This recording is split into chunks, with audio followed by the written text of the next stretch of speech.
Diba? 2.44 mm yung luma. So ito naman bago, pati natin 2.49.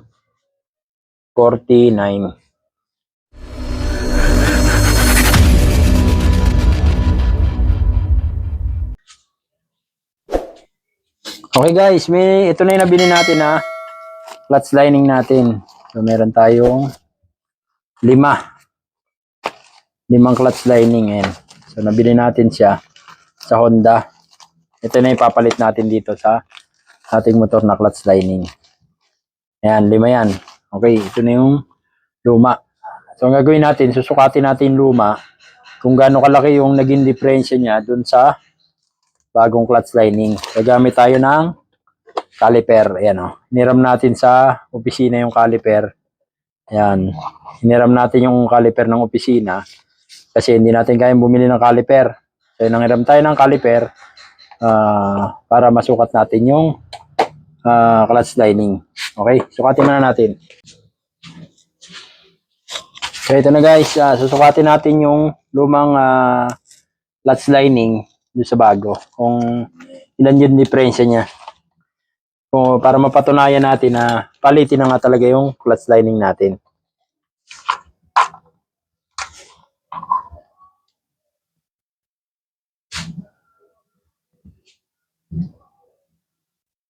So ito yung luma, sukatin natin. 2.44. Ayan. Diba? 2.44 mm yung luma. So ito naman bago, sukatin natin.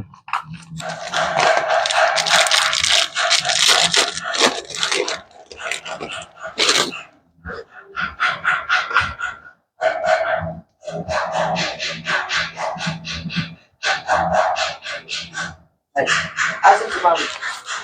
Ano ba? Ito yung bago, sukatin natin. Bakit? 2.49.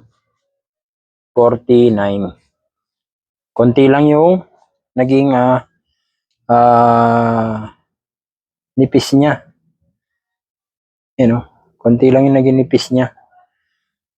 Pero dahil siya binuksan na natin siya, palitan na natin siya. Ibig sabihin, itong lining natin na dati, hindi pa talaga siya palitin. So dahil binuksan na natin siya, papalitan na natin siya. Gagawin natin dito sa luma, tatabi na lang muna natin siya. Pero napansin ko kasi dito, marami na siyang gasgas. Kumpara dito sa bago na wala pa. Ito kasi marami ng gasgas. Gagawin na lang natin siyang reserba. Ayan o, marami siyang mga gasgas. Gagawin na lang natin siyang reserba. Ayan. Ito. Tapos, ito yung nabili natin na ano to? Pressure plate. Clutch natin. Ito yung pressure plate. Bumili tayong bagong pressure plate. Yan, nakita nyo naman, bago pa siya. Tapos, ito itong binili natin. Ito yung ano to? Nakabalot pa eh. So, anong pangalan nito? Outer comb clutch. Clutch housing. Yan. Ayan, may bago tayong clutch housing. So, nakita nyo naman, oh. Halos hindi siya gumagalaw. Mahigpit. Okay. Tapos, ito. Ano naman ito isa na to? Okay. Pangalan ito. Center clutch. So, center clutch. Yan. Dito yan. Yan. Okay, magkasawa sila. Tapos, ano pa ito? Spring. So, bumili din tayo ng 4 na spring. Okay. So, yung spring, susukatin din natin kung gaano kalaki yung naging diferensya niya dun sa luma. Ngayon muna natin dyan yung mga basura natin.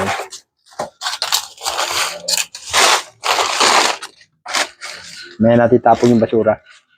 Ito spring. Okay. So, spring, sukatin din natin kung gaano kalaki doon sa diferensya niya sa bago.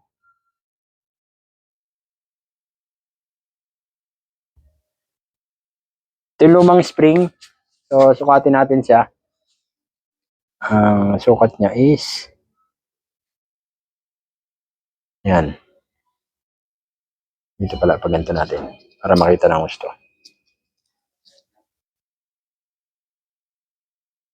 So, 24.94.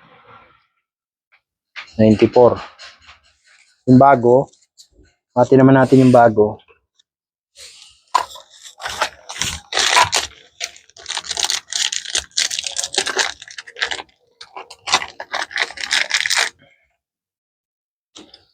At hindi natin yung bago.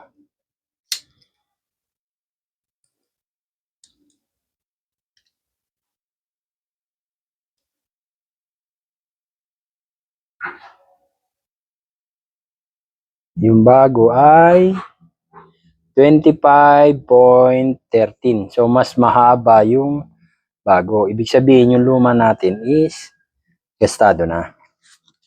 Okay, mas mahaba yung bago kaysa dun sa luma. Okay, so yan, spring na prove natin na kailangan na talaga nating palitan. Kaya papalitan na natin yung spring. Ito yung clutch housing natin. Pressure plate. Ay, palitan na natin siya.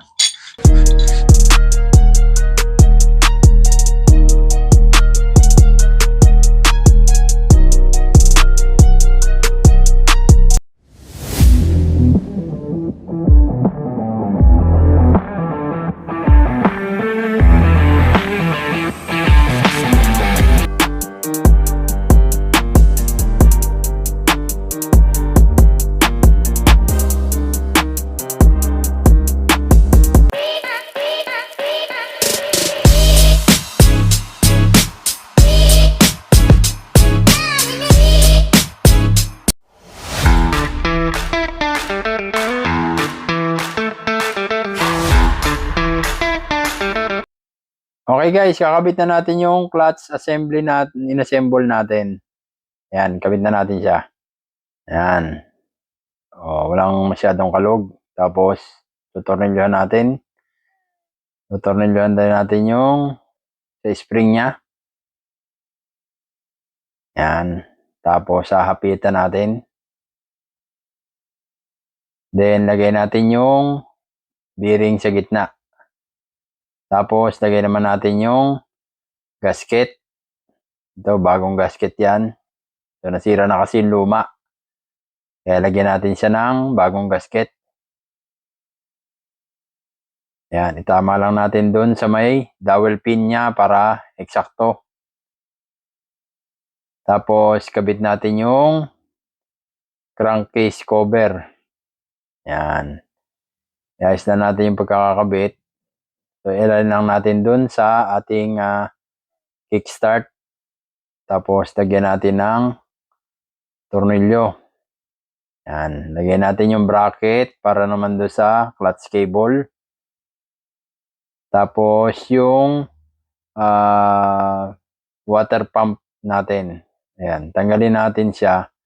Kasi bala kong palitan na yung rubber gasket niya. Kasi flat na siya eh. Hindi na magandang ibalik pa. Kaya papalitan na natin yung rubber gasket niya. Tanggalin muna natin dito sa hose niya. Ayan, natanggalan natin. Ayan, tanggalin natin yung rubber gasket niya. Ayan. Sungkitin na natin ng screwdriver para matanggal siya. Ayan, tanggalin natin. Dandaan. Ayan, yan na yung rubber gasket niya. So, flat na siya kasi, kaya papalitan na natin ng bago.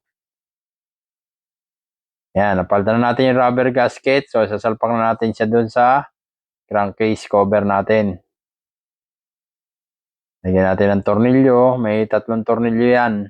So, yung tornilyo sa baba, yun yung pang-drain nung coolant. Yan, tornilyohan natin siya. 3 lang naman yung tornilyo na yan. So, hindi kayo magkakamali dyan. Yung tornilyong isa niyan, medyo mahaba.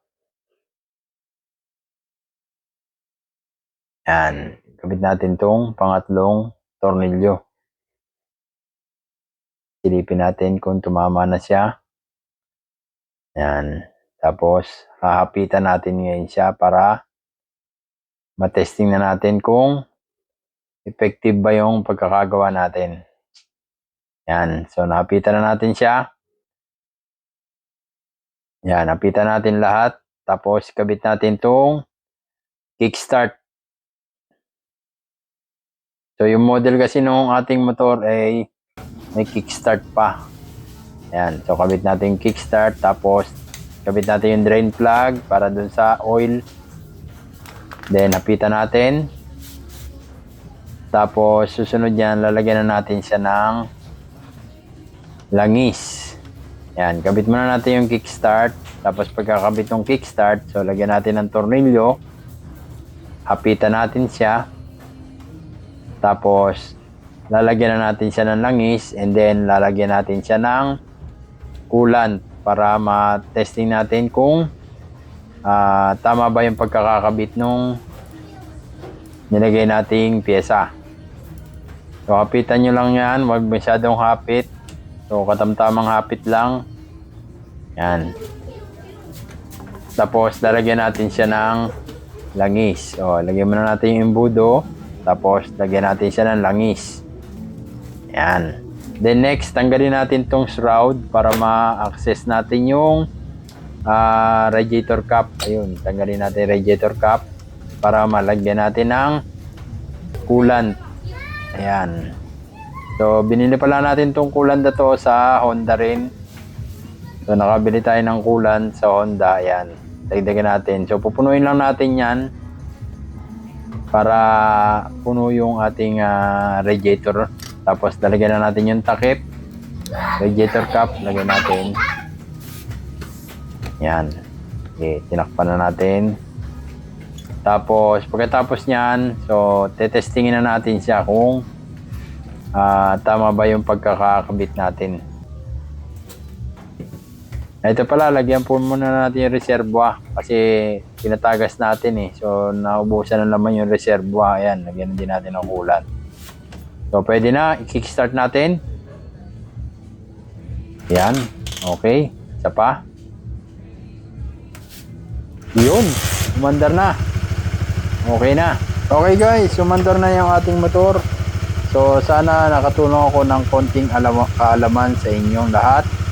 Yung mga nagastos pala natin dito sa motor natin, so ilalagay ko na lang sa description box para may idea naman kayo kahit paano. Thank you for watching.